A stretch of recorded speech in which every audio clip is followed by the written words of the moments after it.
Marvel Studios' Thunderbolts, the latest entry in the never-ending Marvel Cinematic Universe, and it's going to be their second to last movie before Avengers Doomsday, which was supposed to come out in May. Now it's coming out in 2026, December of 2026, next year. So that's a whole long time to wait. Fantastic Four is coming out in July. So the chances are we're going to have to wait about a year and a half till we get another Marvel project after July. I enjoyed Thunderbolts. This movie follows a ragtag group of Marvel villains, if you want to call them that. They're not the heroes. They're kind of like the sidekicks in Marvel. You have Yelena, played by Florence Pugh. You have the Taskmaster, played by Olga Kurylenko. There's Ghost. There's John Walker, the fake Captain America from the show Falcon and the Winter Soldier. There's Red Guardian and Sebastian Stan. It's kind of like some of the extra pieces from the Marvel Cinematic Universe. This was pitched back in like 2021, I think after Black Widow, as the Suicide Squad of Marvel. And Marvel's been on a steep decline. Their last big movie was Captain America: Brave New World, which was absolutely terrible.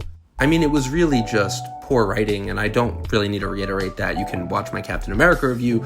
And Deadpool and Wolverine, which had come out before that, I thought was fun, but it really left a lot lacking in terms of its story. It was really just a movie built to serve nostalgia. Same with the Spider-Man No Way Home movie, which, I feel like just kind of cripples not rewatchability, but the movie just being like really great at its core, because it's almost a film built to serve this purpose of nostalgia and drawing people to the box office, which just makes the movie itself, like when you rewatch it, it's just not that special to me. The good news is that Thunderbolts is fun.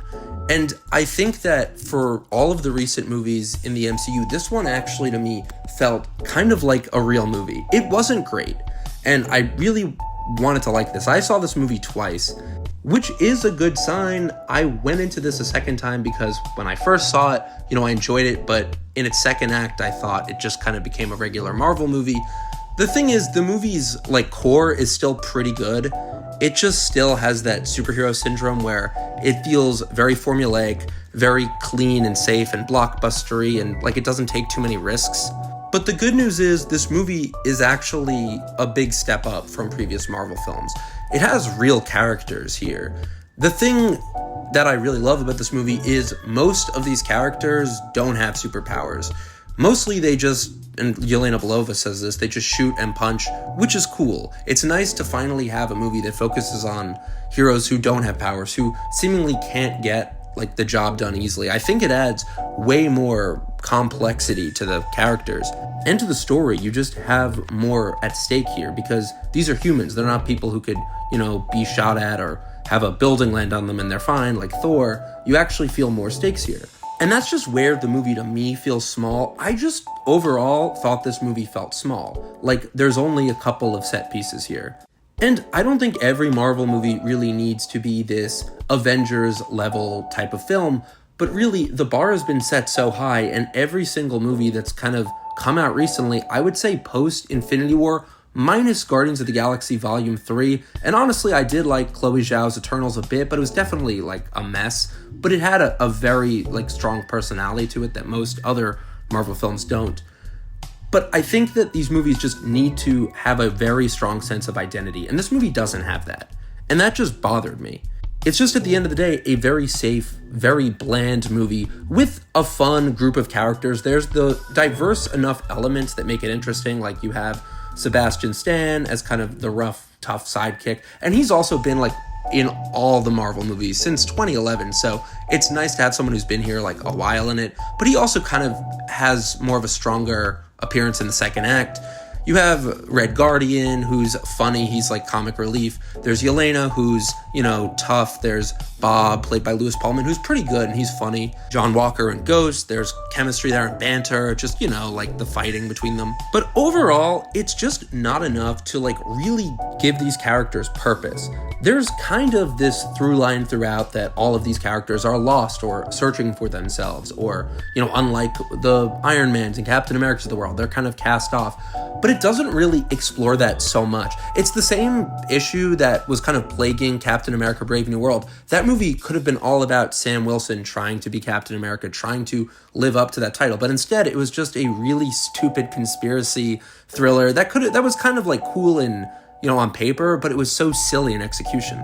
Here, this is literally like a Marvel show. It isn't like bad to the point that I want to like fault everything. It's totally fine, but it could be so much more. And that brings me to like all the set pieces. I think that there's so many pieces of this movie that I just wanted more from. The battle in New York at the end, like the Avengers already did that.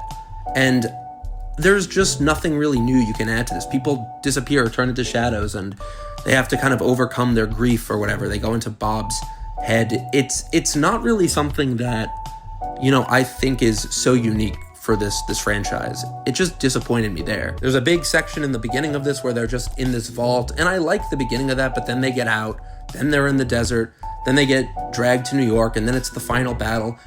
It just feels small to me. I mean, maybe that's just me, but I felt that way. The pros are, I really like the angle Marvel took in trying to make this movie feel more real, like Sentry is the result of kind of a illegal superhero experiment done, in a government black site. Like, it's not, oh, he's a mutant, or oh, he's a god from space. This feels like a real blockbuster. And I haven't really felt that way about a movie also since Wakanda Forever. I didn't mention that earlier, but that movie also had a very grounded just sense to it that most Marvel movies don't. But I did really, really want to like this more. I think everyone is doing, a great job here. The cast is amazing. Director Jake Schreier is really good. And I say that because most Marvel films have a very ugly, flat look. There are brief times in this, near the end fight in New York where it kind of looks not great because it's CG reliant. But most of this was shot on real locations. They actually did film in the desert.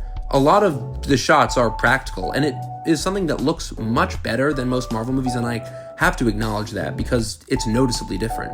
There's a really sleek execution to this movie, and it honestly is better in both, its story and in technical ways that Marvel movies haven't been, but it still needs to get to that point that we were in 2012 where we were constantly building momentum, going character to character to character. This movie has a strength where it doesn't always reference past Marvel movies. It's kind of, its own movie, which is good. Movies are great when they're standing out on their own. If you have a sequel, that's fine, but you really have to make your movie stand out on its own. And Thunderbolts does that, but not enough to a degree that I'd like it to. So let me know what you guys think of Thunderbolts, if maybe I'm overthinking it, or, this could have been better if it was just kind of cookie cutter. Let me know what you guys think, and thank you so much for watching.